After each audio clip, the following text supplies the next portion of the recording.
reciben a Cristo realmente. A mi hermana le pasó lo que le pasó a un movimiento por allá por Ecatepec, se llama Monte María. No sé si hayan llegado a escuchar eso. Pues resulta que en 1977, creo aproximadamente, el padre Gilberto, ¿verdad? El padre Gilberto, pues tuvo ese acercamiento y él dice: yo reconocí a Jesucristo como mi Señor y mi Salvador. Y él empezó a predicar eso, empezó a estudiar la palabra y empezó a predicar no la cuestión católica, empezó a predicar el acercamiento y la relación con Jesucristo, porque Jesucristo es el Señor, él decía eso. Fue tanto esto que él juntaba en sus reuniones como 30,000 personas. No tenían templo y los metía a un cerro, por eso se llamaba Monte María, porque los metía en el cerro ahí. Qué bueno que no fue hasta allá, porque si no, no la tendríamos aquí, hermana. No, de hecho, ellos oran por mí, porque me dicen a mí en la iglesia, me dicen: oye, escribe en un papelito lo que tú le quieras decir a Dios. Y entonces yo andaba en esas trabas, ¿verdad? Yo creía en Dios, pero no en Jesucristo, yo le dije. Y así lo escribí en el papelito: yo creo en Dios, pero no en Jesucristo. Entonces quemamos el papelito y nos hicieron hacer una rueda. Y a mí me ponen, bueno, yo estaba ahí en la rueda, ¿no? Entonces empezaron a orar por mí y sacarrájate las que me caigo. Llore, porque yo decía, yo de niña había recibido a Cristo, pero digamos que me había ya se fue el separado, ¿no? Sí. Pero cuando Dios me recuerda que yo había hecho un pacto con Él, un compromiso con Dios, entonces es cuando lo renueva. Yo lloré, o sea, sí, mi hermanita. Sí, aquí tenemos un testimonio de viva voz, ¿no? Entonces llegó el momento en que ahí fue tan grande la tensión, porque el hombre predicaba a Jesucristo, no predicaba otra cosa, que lo mandaron llamar a los del clero. Le dijeron: a ver, ¿qué onda? ¿Qué estás enseñando? Eso fue en 1996, casi 20 años después. A ver, ven, ¿qué estás enseñando? ¿Qué? No, pues estoy enseñando lo que enseña la palabra. Retráctate. No puedo retractarme.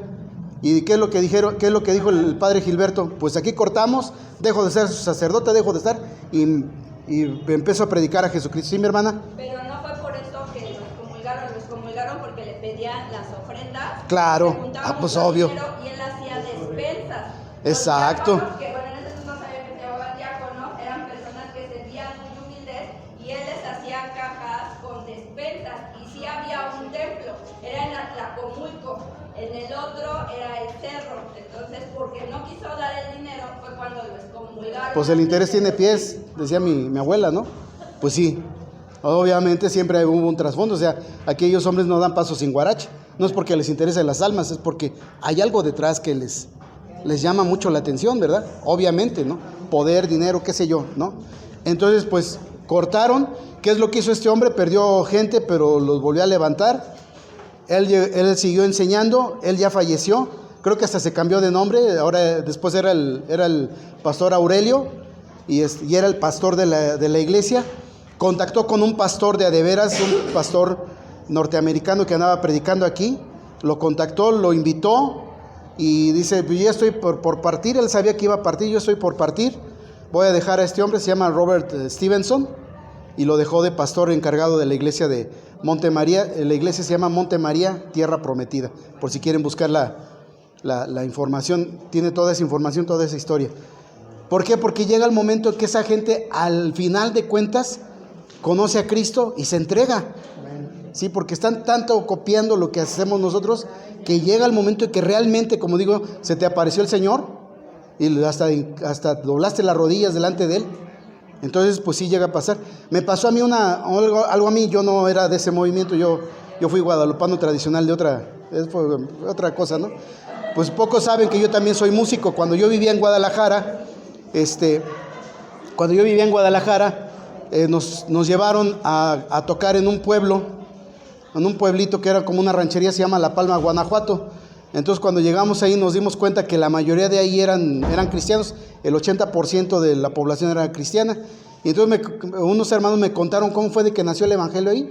Dice que pasó una avioneta y aventando folletos, y cayeron ahí. Uno agarró el folleto, llenó su nombre y lo mandó por correo, y al poco tiempo llegaron unos misioneros gringos. Dice: imagínese usted unos gringos en la ranchería puros güeros, hablando English. Pues, ¿qué vienen a hacer o qué onda, no? pues nos llamó la atención y nos acercamos y muchos aceptamos a Cristo, otros no. Y entonces la Iglesia Católica dijo, no, pues ¿sabes qué? Para que no se nos vayan, vamos a meterles el movimiento de renovación. Y les metieron el movimiento de renovación. Llegó el momento que eran 3 movimientos, el cristiano, el tradicional y el de renovación. Pero llegó un momento en que los de la renovación dijeron, ¿sabes qué? Ya estoy harto de copiar a los evangélicos, con permiso, yo me voy con los cristianos, ahí nos vemos. Y ese fue y salió todo, dice, y en la actualidad nada más hay 2 grupos, cristianos y católicos tradicionales, porque todos los de renovación se fueron para el lado del cristianismo, ¿no? Entonces aquí es así rápido este comentario. Perdónenme, hermanos, me ganó el tiempo nuevamente. Y, segunda parte. No, ya no podemos porque ahora sí tenemos que tomar el currículum del manual. ¿Reciben a Cristo realmente? A mi hermana le pasó lo que le pasó